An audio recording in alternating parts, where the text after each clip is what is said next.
is YouTube and this is Facebook.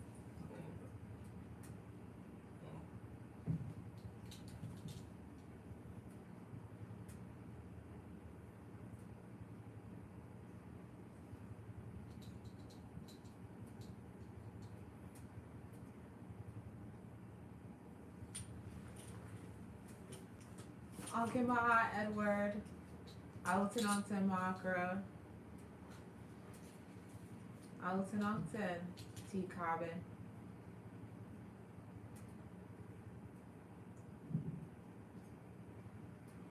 Haru Nefer.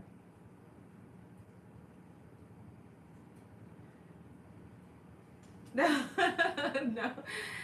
Okay, my Aunt Curtsy. No, we quiet. It's just Nasa and I today. Normally we have our whole like tech crew in the room with us, and we'll be shuffling around, getting things together. But it is snowing outside again. We just got 20 inches of snow. Those of you who don't live in the north, it was 30 inches. We just got a lot of snow a few days ago, and now it's snowing again. So we're supposed to be getting another like 7, I guess, to 10 inches or something like that. So we did let our crew know to stay home, and we are here managing our communion live on our own. So it's quieter in here today than usual because it's just Nasa and I. But so do Aneta, but you all seem to be able to hear us okay. So very, very grateful, and of course, as always, I feel like every time I'm always saying that I'm grateful for the magic of technology and the opportunity that we get to have to continue to be in this space with you guys. So do Aneta for that. Yes, Nazaha, we have to stay warm. Like, no joke. Like, staying in the house, putting on the tea, the bone broth, the soups and stews. This is definitely the season for that. All right, so in a couple moments, we will start with our opening prayer. Then we will do the roll call, and then we will get into our dialogue for today. Okay? Yeah. Yes, Edward, please do not brag about being in 75-degree weather. That is not helpful. I'm not sure, Edward, where are you? We're at 75 degrees. We might have to come visit, do the next communion from Edward's house. Alton, Lisa.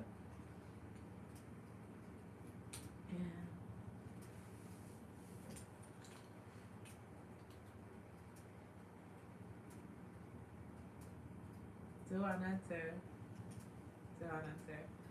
Okay, you ready to get into our morning prayer?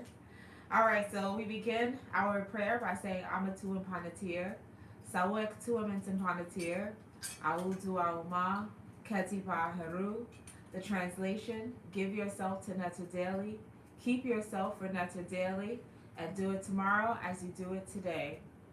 We give homage to the Creator, who is like our Father and who is like our Mother, who is everything that we can perceive and everything that we cannot perceive, who is everything yet is no thing, who comes to us in the form of the Neteru Ra, who is the light of the heavens, light of the inner planes, as well as the light of our lives, who shines the light for us on the path of Ma'ati, which is the path of truth, justice, righteousness, and harmonious balance, who comes to us in the form of the light of vitality, giving us the strength and the endurance to live and act upon that which we know to be true.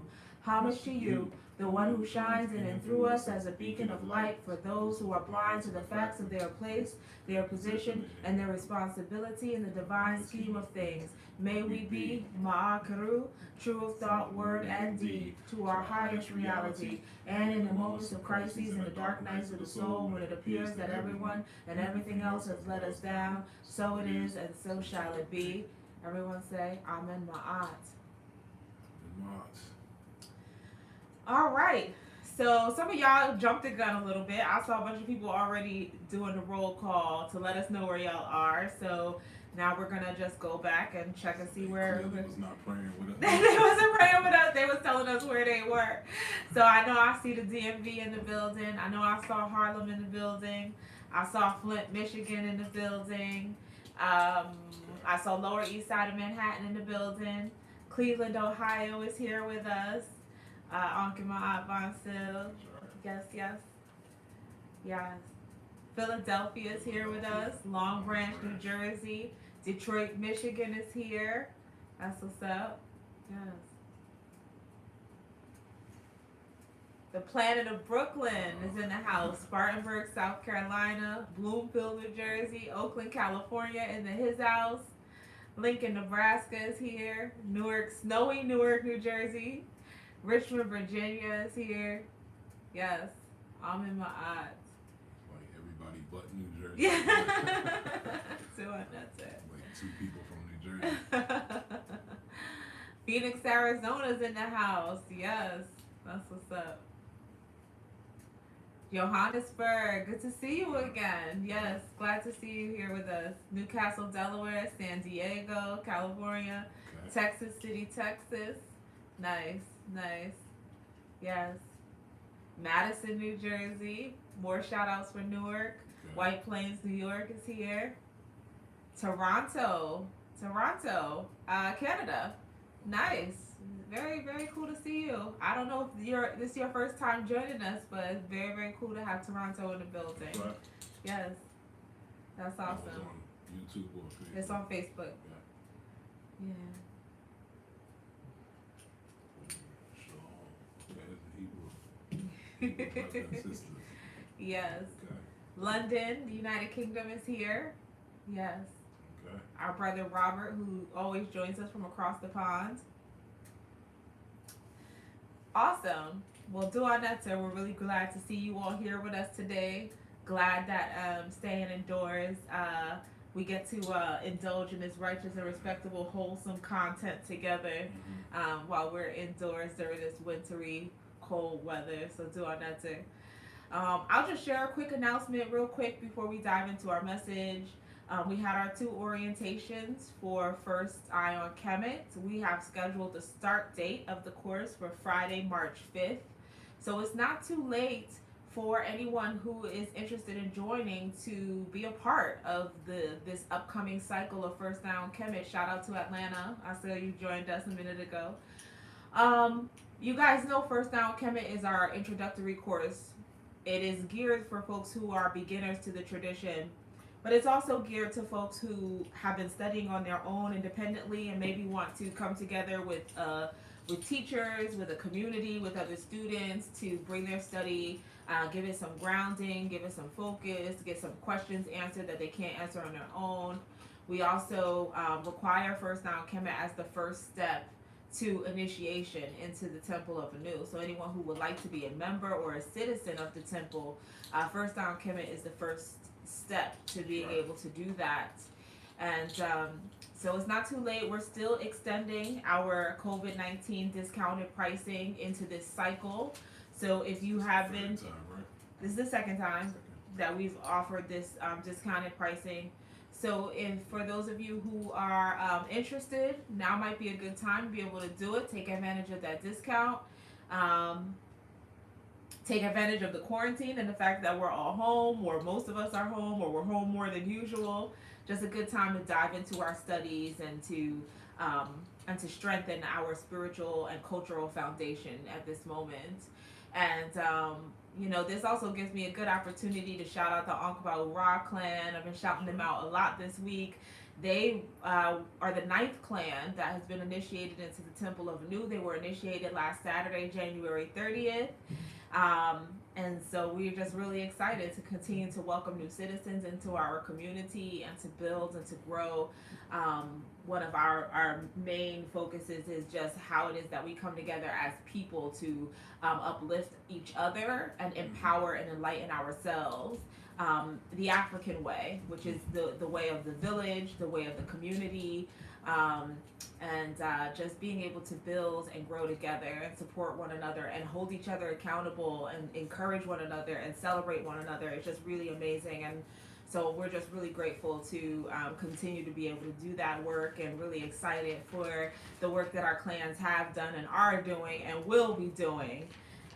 going forward. So reach out to us by email if you have questions about First Down Kemet, or if you want to register. Again, it's not too late, and so I hope that a few more of you join us on this journey at this time.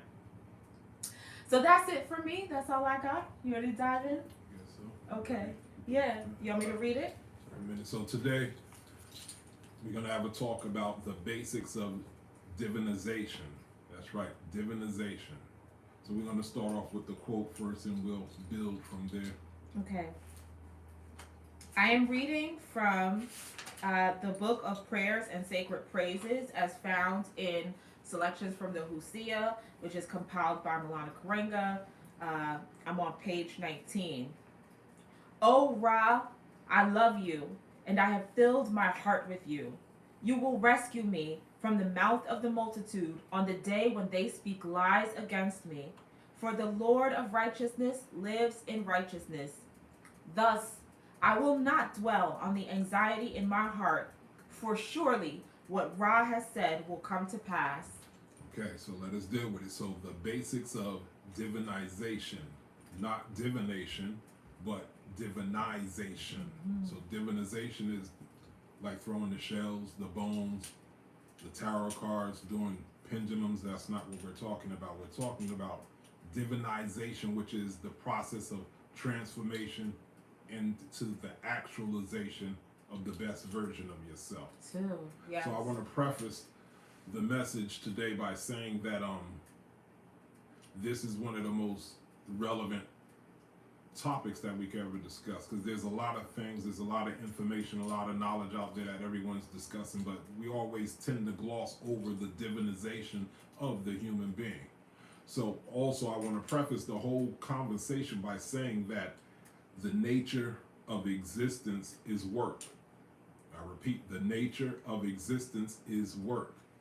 So now for all the tired people out there that don't want to work no more, maybe you might need to find some place to sit down and die, because the nature of existence is work. For instance, in the book of Knowing the Evolutions of Ra, the creator in the form of Ptah or Ra, Ptah Ra or Tara says, when I came into existence, existence itself came into existence. Many were the beings who came forth. Many were the states of being that came forth from my mouth as I uttered them. So in that text, you see the essence of work. You see the essence of vibrations, the essence of actually busyness. So creation is teeming with life. Creation is constantly moving. So we have to change our nature in our nature of our thinking, and to think that we're not here to work, or that you're supposed to be able to sit down and just rest. Like, there's actually rest in motion, but the point is the nature of life is work. So it's about work, it's about putting in that work, it's about the receipts of the work, which is a metaphor for the results of your work. So what I see in our society now, in our community, is we a lot of us built a philosophy around not working or trying not to work, and when in reality it's kind of like a way of disguising that you really want to quit.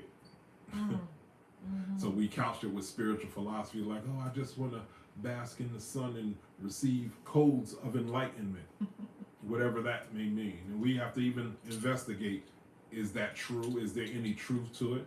So about basking in the sun and receiving codes of enlightenment, we understand Aten Ra, the sun, and light is codes, light is information. We understand all that, but is it true in a personal sense, or is it true in a relatively general sense? Because we have our brothers and sisters over in Africa, they get all the light they could stand in a lifetime. So overall in Africa, are they even more enlightened than us over here with all the sun that they're getting? What about the people in the tropics? What about the people in India? Even though there's enlightenment in all these places, all of the people are getting all this light that we all claim we need to get in order to be enlightened. So how true is it? So I need to make this statement.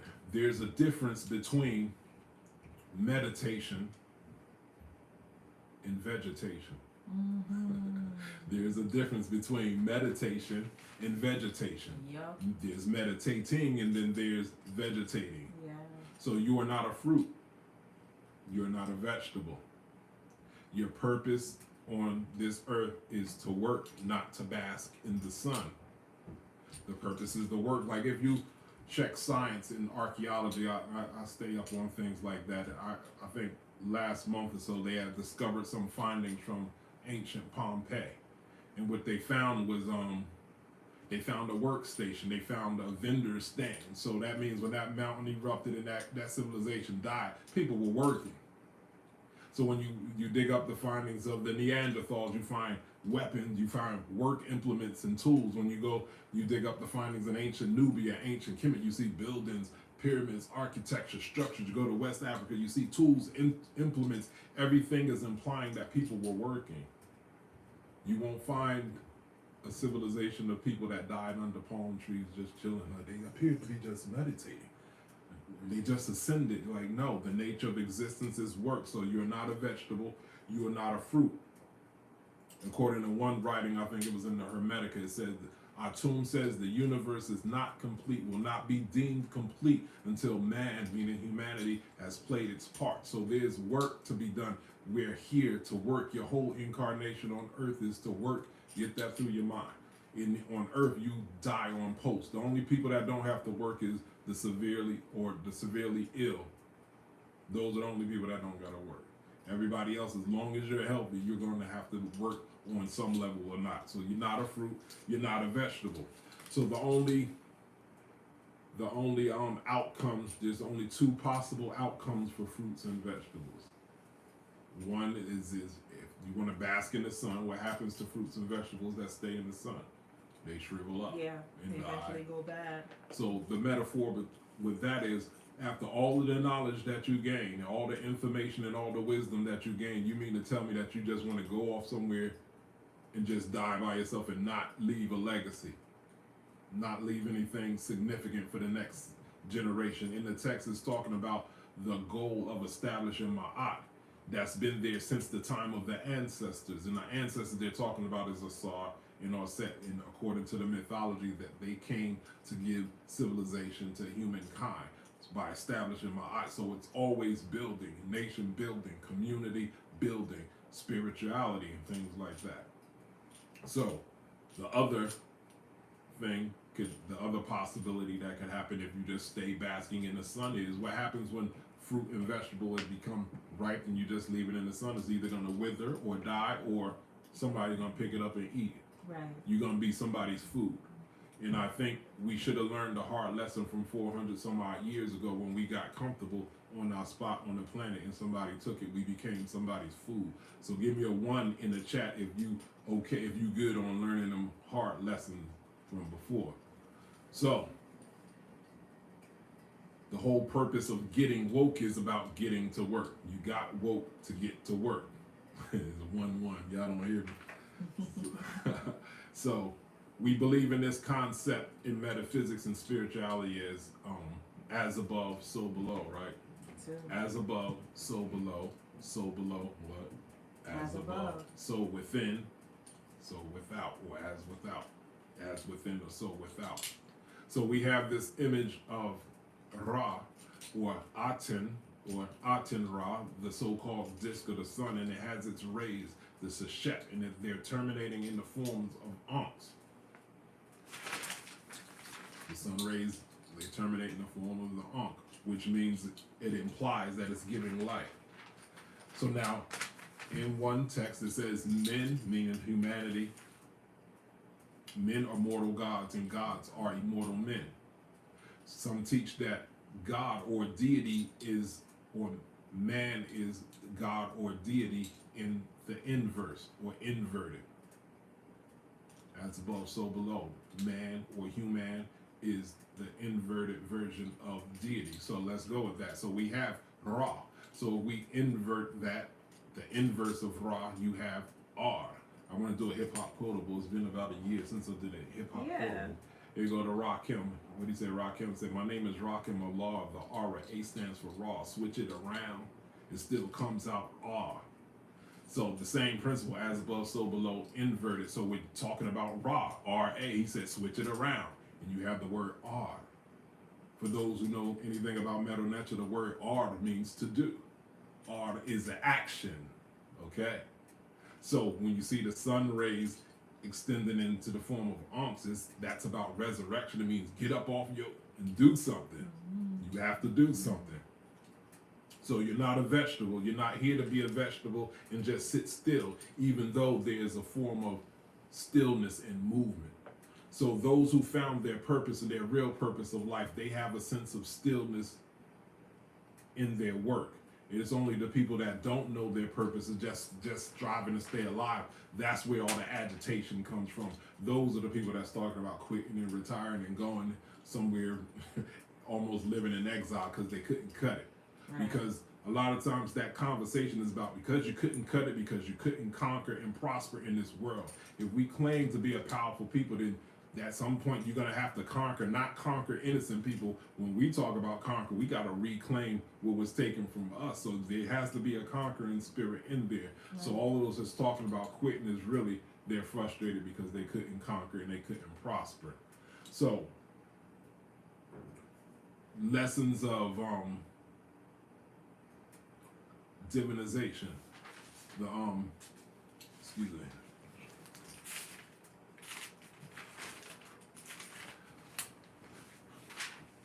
So what did they say the first law of nature is?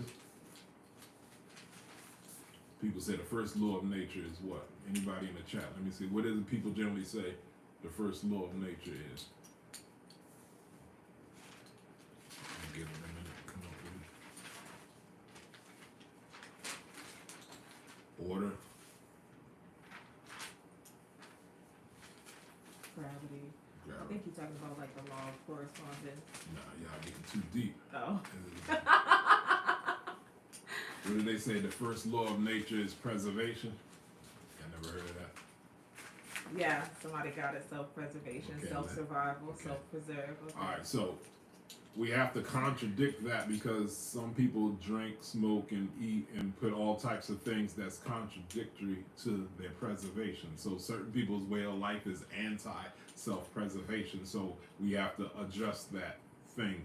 So self-preservation is not the first law. And I understand that that's a metaphor. It's not like a real law. It's a metaphor of the mind and psychology. So we have to adjust that metaphor.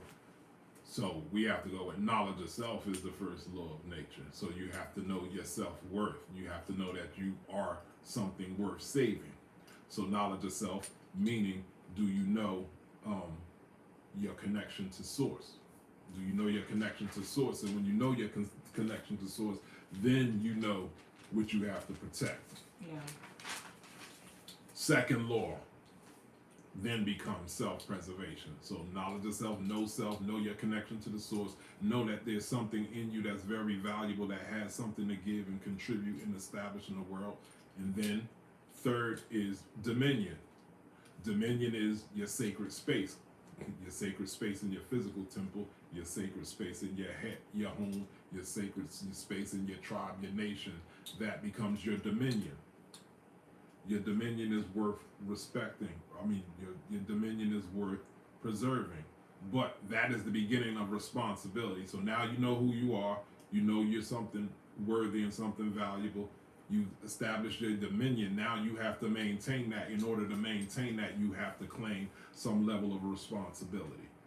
So now, with responsibility and being great, remember that's the charge of a divine being. If we're all children of the Most High, then we all are supposed to grow into divinity, to grow up to be gods and goddesses. So therefore, you have to take responsibility for everything. Yeah. Those who cry baby and complain about everything, those are not those are false idols. That's what you call a false idol. Yeah. Those that are not perfectly or properly aligned and in tune with the divinity that's trying to work and be active within. So now, with being great comes hate. So everything that you do and don't do in your life set up circumstances for how or what you experience. Is not good or bad. Certain actions that you took or inactions that you felt that took are responsible for your experience and your quality of experience. Now, I hope y'all can follow that.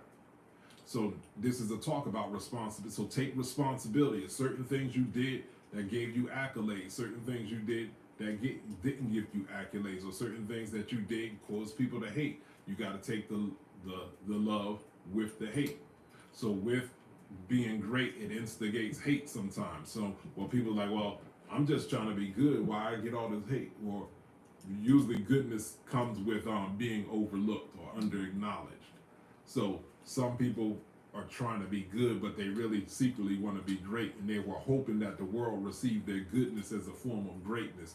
And then now we have to go back. You have to take responsibility. So if you're really just doing good and you want the accolades of being great, then you might have to elevate your game to being great, and then take the good with the bad. I hope y'all understand that, like, just to flip that. So we're talking about responsibility. So I want to tell you about my experience of responsibility, or my irresponsibility, in this Mercury in retrograde process. Y'all know Mercury in retrograde is not necessarily a bad thing, right? Right. Mercury in retrograde is really about it's a balancing period. Mercury retrograde is about revealing or unveiling what we were in denial about. It reveals or exploits our lack of insight, foresight, and circumspection. Right? What else would it be? I would say that Mercury retrograde is a way that the universe balances itself. Yeah. So if you're not in tune with yourself, your quality, your thoughts, it'll feel like Mercury in retrograde is this bad cycle, and everything just kind of goes to heck. Mm-hmm. And that's not what it is. That thing is just a reflection of your quality of energy within, your quality and the quality of your state of energy. That's what Mercury in retrograde is. So here I am thinking I'm safe because we up in here in the quarantine here, like, I ain't going nowhere. I'm up in the house. So what could possibly go wrong? Mercury is about traveling, communication, and moving. I just been sitting. I've been doing the Cancer thing. I'm a Cancer, so I love being in the house. I'm good. I'm like, let Mercury in retrograde come. It ain't affecting me. And then last Saturday we had the powerful Renkesu, the naming ceremony. It was a good thing. And it was on the weekend when this first storm came. So it was Saturday. The storm came Monday, right? Sunday night. No, it's Sunday night into Monday. Yeah, Okay. yeah. So here we are. We're coming back. So we're driving, and my truck is usually parked at a certain space on the street. So we come in and we at the corner, and I'm looking both ways. I'm like, hold up. I feel like I'm in the side with the Twilight Zone or something. I'm like, it's a different street. And then Emmett was like, she ain't even say what you looking at. She knew. She's like, oh my God, where's your truck? Then she went to the worst case scenario. She was like, somebody stole it? They don't be stealing over here. And I'm just in my head, I'm like, nobody stole my truck. My joint got towed. And check this out. 2 weeks earlier, my intuition already told me, go out there, and because I had a flat tire. I had a flat tire that I was nursing for like 6 months. That's like, hey, that's me. I was so late. I hate going to the tire fixing places. They be taking like over an hour. Like, yo, that's a 10-minute job. Why I gotta wait here like over an hour for you to change my tire? I hate going to the tire place. I hate going to the motor vehicles. So I dislike it so much that I bought a tire inflator. A tire inflator with the battery thing to charge the battery. So I'll go out there and just put air in my tire. I'm not going down there or whatever. Plus I got a big 22-inch tire, so getting a new tire could be down there $300 for me. So I'm just like, nah, I'm just gonna do this till I feel like going and getting it done. So, all right. So 2 weeks ago, they say go out there and do something with your tire, whatever, before somebody thinks that you abandon your car and get your joint towed.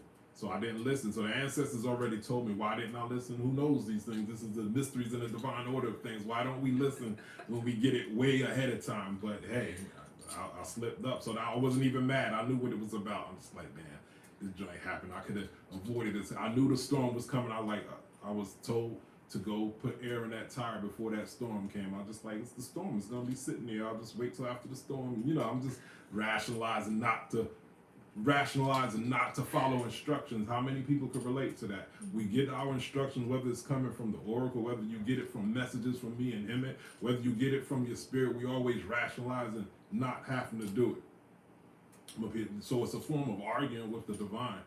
So Mercury in retrograde is there to exploit that. So we get inside and call the police, and it was what I said. They're like, yeah, we got it. So now here's the downside. The downside is it was a Saturday, so I couldn't pick my car up. Sunday I can't pick my car, so I had to pick it up Monday. But Monday is when the storm was coming. Each day is $25 extra. So it's like the storm is coming, 30 inches of snow is coming. It was supposed to snow from Monday to Tuesday, so it's like, damn, should we, we was discussing, should we get it Monday or should we just wait till Tuesday? And I'm like, well, if we wait till Tuesday, then all the snow will be out and they be out there trying to plow the street. Maybe I might have to wait till Wednesday. And I'm like, heck no, $25 a day. Like, no, I'm not waiting to fast forward. So we go to Monday morning, we out there in the middle, it's already 12 inches of snow, 8 o'clock in the morning. We go to the place, we go to the towing place, and slipping and sliding in the snow, going to the place, and we get up there, and he was like, it's not even here. I'm just like, what? It's not here? He's like, it's at our other yard. The other yard is like 5 miles down the street. I'm like, all right, so we slipping and sliding down, and we get to the other place. The other place, nobody's there. The snow was so deep that I couldn't even drive into the place. So we had to be on a major highway on the shoulder of the road because they hadn't got down there to plow out the place. You couldn't even open the fence. Remember, it's already 12 inches of snow. So I'm just like, man, this is a journey. I got my tire inflated. I'm just gonna inflate the tire, get the battery started. We're gonna be up out of here. We're gonna be back home chilling in the warm here. That joint turned into like a 4-hour project and stuff. So first of all, my truck is in the back. Mind the store, just flow with me with the story. My truck is in the back of the joint. Like they had it like I wasn't even gonna come get my truck. I'm like, yo, you just got the thing. So they had a whole other car and it was totaled. The whole thing was smashed. So now I gotta wait for them to get a tow truck to come down to this place to get my thing out. Like, all right, cool. Let me get my snow off. I'm gonna start my engine with my fancy battery charging, my tire inflated. My battery was totally dead. Wouldn't start. Be like, all right, let me put air in the tire. I could get them to jump it when they bring down the tow truck. The tire wasn't holding. I'm putting the air in this. It's going right out as soon as I'm like, damn. So now I gotta contemplate possibly getting it towed from the tow place to wherever. I said, nah, bump that. 12 inches of snow. I drove it on a flat tire because thankfully Mavis tire was 50 yards down from where we was. I drove it over there. I'm like, okay, this is the end of the saga. I'm gonna leave it here. They're gonna call me back. And I'm gonna be straight. So 2 hours later, Mavis called me. They was like, "Yeah, we got your time. We got some bad news." And so they told me I had like over $2,000 worth of work that needed to be done on my truck. I'm thinking like, I was like, "Yo, why you telling me this? I wanted my tire plugged. I'm thinking it's gonna be like an $80 job. I need the tire plug. You telling me about a $2,000 job?" And so like, I get it, sir, but if we do that and don't tell you and you leave here, you could get in an accident and the last place you've been was it. I'm like, I get it. I just didn't need to hear that. So mind you, it costed $345 to retrieve my truck. So I was just bossed up. All right, $345, all right, whatever. But that $2,000, that was an issue. What they told me is it was severe rusting. And I was saying because of inactivity, and this is all going somewhere. Understand, y'all knew I had the health crisis. What was that? Last year? Year and a half ago. Year and a half ago. So that had me out for a whole year. So I was not driving my vehicle for a whole year. Then after that, I got straight and ready. Then the quarantine hit. So here we are. We're a year into this quarantine. Yeah. Right. So 2 years I haven't been driving my vehicle. So things are rusting. So he's told me my control arms are rusted. That's the thing that controlled the way the tires go. He said that was rusted. The axle, the thing that keeps the tire on, he said that was broken. So if I would have drove out there, my joint could have just fell off.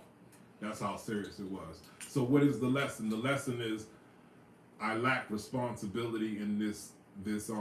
I failed in my responsibility to my vehicle. Your vehicle is technically a part of your family. In a traditional sense, your vehicle is the equivalent to your horse.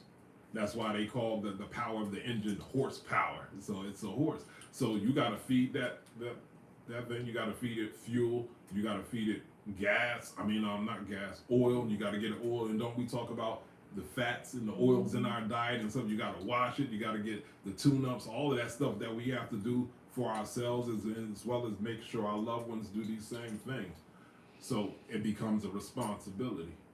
And on that light, there's also the spirit of place. I see this happen to houses too when we go around in Newark and we look at abandoned homes or foreclosed homes. So there's a spirit to a place, and when people doesn't inhabit it, the place kind of erodes, and it's almost like it's sitting there waiting for nature to take it back. I'm watching some of the porches in North, wooden porches. They like kind of like fall off and collapse. And I know for a fact if people were living in that house, that would have never happened.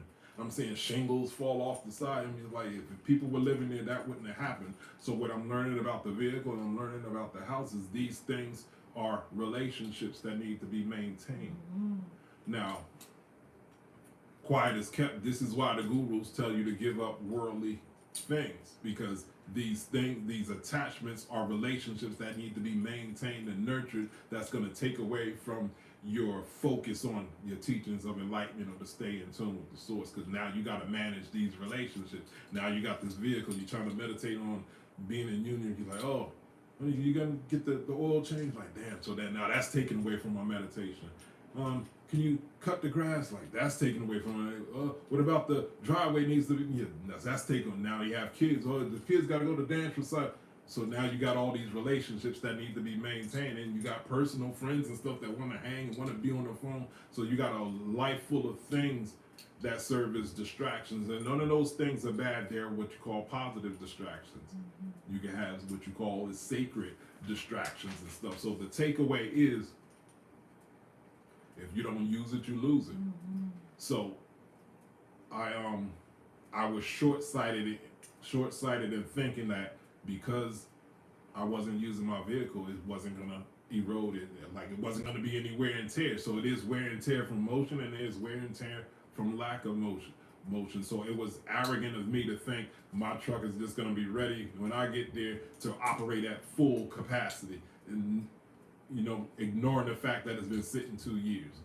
So I had that hard lesson to learn. So to bring it home to spirituality, so you have your ancestors, the Himamentu, the ancestors and the unborn generations of people. Then you have the Pa'ut Neteru. The Pa'ut Neteru is the divine cycle that governs your life.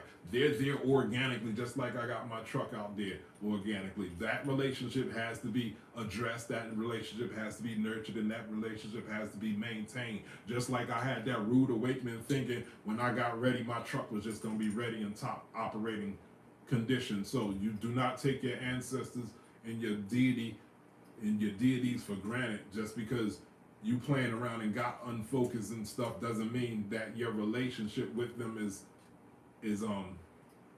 the integrity of your relationship is not accessible for you to access that power, because you let things erode. So now you ain't addressed your altar in a month, or you ain't did du'a'u in a month, and now so you coming back and you need some things working for you. So that same thing, my car, certain things were just eroding from the lack of use. So spirituality works the same way. If you don't constantly address your relationship to these very forces that sustain you, it's gonna erode. Like I need my car. I needed it in this snowstorm, and I failed the vehicle. The vehicle didn't fail me. So we all gotta just always check ourselves by taking responsibility.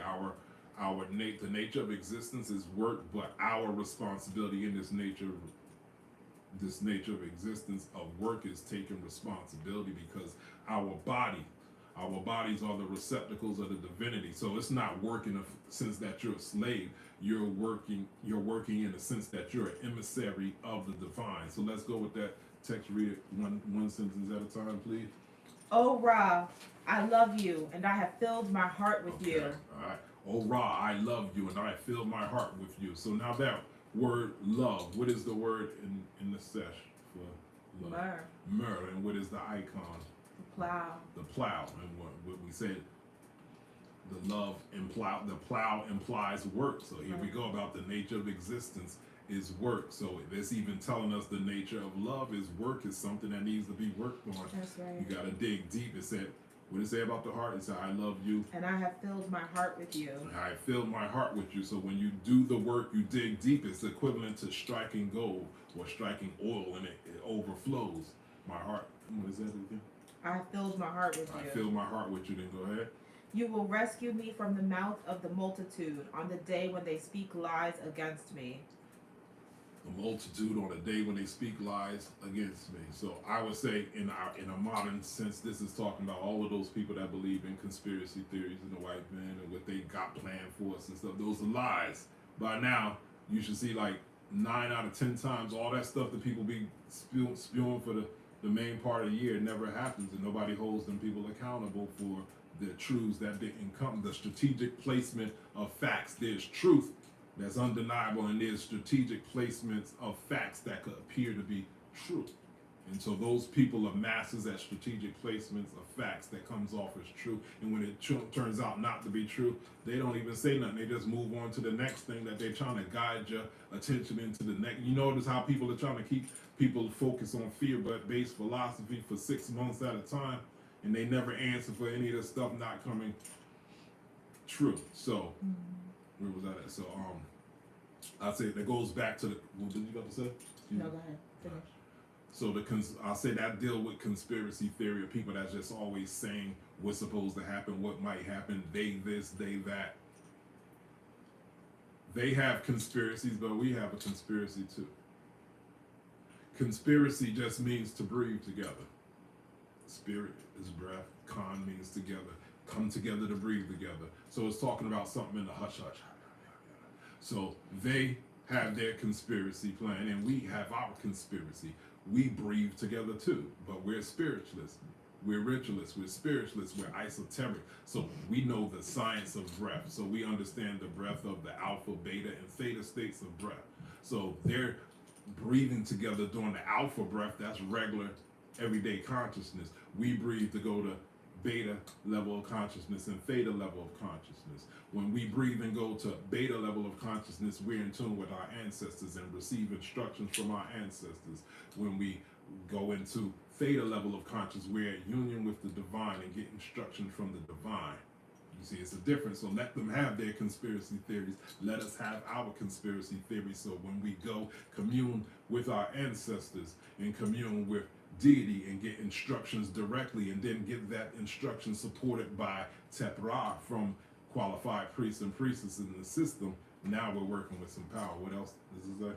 Before we move to the next one, I want to say, too, you also talked about we are not vegetation, Yeah. right? And you said if you're a fruit and you ripen, you will become consumed, you will be eaten, and that also speaks to like the mouth of the multitude. Like, do you want to be consumed by others because you haven't got up and done the work that you're supposed to be doing with the divine powers that you have within you, right? Like that you, if you have that divinity and you're filled, your heart is filled with the energy of Ra, that power and that purpose rescues you from being fruit for somebody else's dinner. Good point. Excellent point. Next line says, "For the Lord of righteousness lives in righteousness." For the Lord of righteousness lives in righteousness. The Lord of righteousness is Ned Ma'at, the owner, someone who has great mastery. The owner of righteousness, what is it again? Lives in righteousness. Again?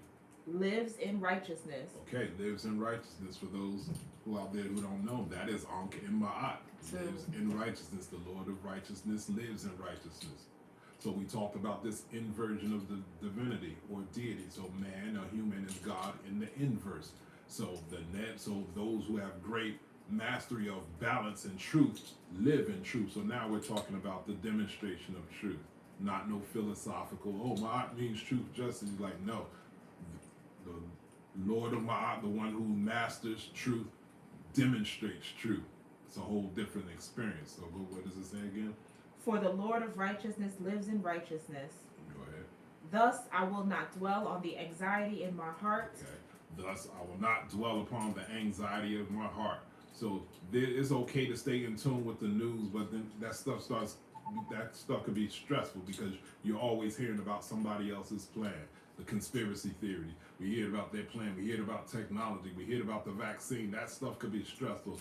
So it's saying you will not dwell upon the anxiety of the heart because the master of righteousness demonstrates truth. And remember, so what I'm saying, the ultimate lesson is take full responsibility and stop complaining. Mm-hmm. You don't get to complain. Haru is saying we have to man and woman up this year. It's time to face what it is that we've been avoiding all those years when we were playing around with divinity. Now we're forced to live in divinity. You're here. The nature of this existence is work. The nature of life is work. So you're here to put in that work. So don't complain. Nobody's picking on you. You're here to do what you're supposed to. You're here to put in that work. So the point is, my thing is, like, when that stuff starts happening, buckle down and be like, bring it all on. I'm here for all the smoke, because literally that's what you're here. You're here for all that smoke. You're here as a divine being to demonstrate your divinity, not run, cower, and complain about what you don't understand. You're here to deal with it. And that work that you're dealing with is all making you stronger and grounded in the truth that you were supposed to be demonstrating. So how it goes. So whenever it comes, bring it on. So you'd be like, okay, I got my Hesses, I got my Hekau, I got my words of power, I got my Kauts, my altars, I got my family, I got the reading and my family to remind me of some things that I might be overlooking, because that's what it is. So with all those things, I can't be stopped. With all those things, you can't be stopped. Because that what's the last phrase it says in there? For surely what Ra has said will come to pass. So we don't care about what the world is doing, because what Ra has said has come to pass. And that, in the light of that, we say, get the reading of the year. In the first quarter reading of the year. That is our Bible of the year of the first quarter. There will be another part 2 to the reading in the second quarter. So that's why every communion I'm dealing with getting your head right about the Haru state of mind, and the Haru principle, and the state and the challenges that come with that, because that's the state of mind we need to have to be the lords and mastresses of righteousness in our lives. So I'll leave it on that. That was really, really important. Dua for sharing. Yeah. Uncle Ma'at, Baba Haru. Uncle Ma'at. Us. Uncle Jasaneh. He says, this is Kemetic Sunday School, Dua Natara. These are 2 of my favorite teachers. Dua Natar. We love you too, Baba Haru. We're so glad to see you. Yes. All right, everyone. Thank you again so much for joining us on this Harura, on this Sunday, for our service. Amanda just asked, can I get the main book that I suggested? Typically, we do recommend that people get a copy of this book. This is the selections from the Hosea. This is our, one of the texts. There are several texts that we reference for wisdom teachings. And so those of you who are seeking insight into the wisdom of our tradition, the spiritual wisdom, and grounded in the lessons and the teachings about how to elevate and how to evolve and how to live an enlightened and ma'atic life, we encourage you all to get a copy of that text. For those of you who are willing and able to, we appreciate all of the donations and the reciprocity, the energy that you send us in the form of your donations. You can do so on Cash App, which is $Temple of Anu, or by PayPal using our email address, templeofanu@gmail.com. Again, we greatly appreciate the reciprocity that you show us through your donations, and how it allows us to invest in the work that we're doing, in the technology, for the programs that we're working on, and the offerings that are to come. A lot of really valuable things that in his hibernation has been working on, a lot of really, really powerful things. I'm just really excited. We'll get to launch some of those things real soon. So again, thank you so much for your donations and for your energy. And we will see you all again in 2 weeks in this space, both on Facebook and on YouTube Live at 1 p.m.